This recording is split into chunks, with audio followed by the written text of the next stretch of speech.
Müslüman, adam mulu, sen de ошондой Müslüman.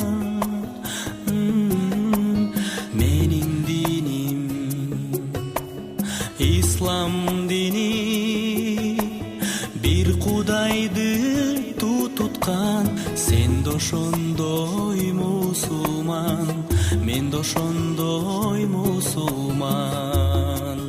Allahu Ekber, Allahu Ekber,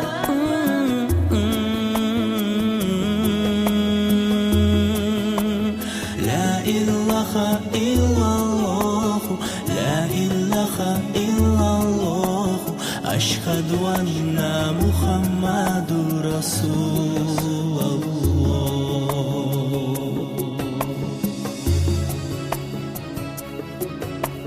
Ömür sağa berilgende, Jaratkandan berildi, Allah'dan nur tөгülgöndө, Bismillah dep tөгülgön, Bismillah dep tөгülgön, Bismillah dep tөгülgön. Allahu Ekber, Allahu Ekber,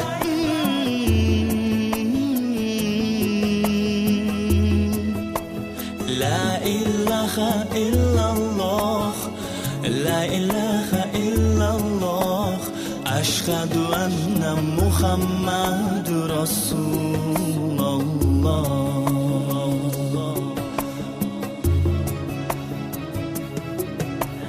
Kel imanға, kelgilede, Jaratkanın çakırar.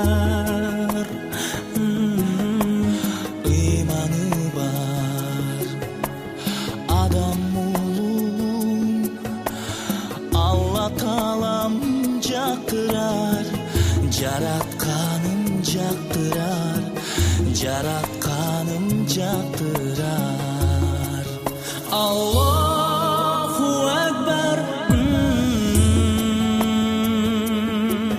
Allahu Ekber,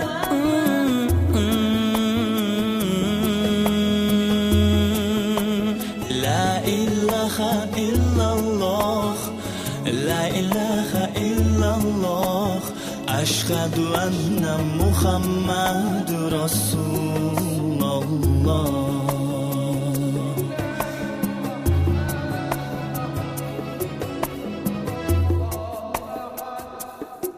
İskâle lev Rabbu, Eslim kâle eslemtu li Rabbil alemin.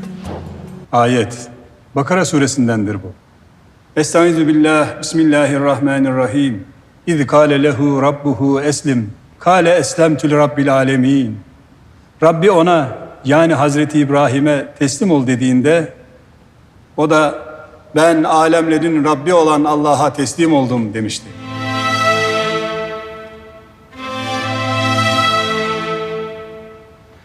Allah rahmet eylesin. Son sözleri bu mu oldu?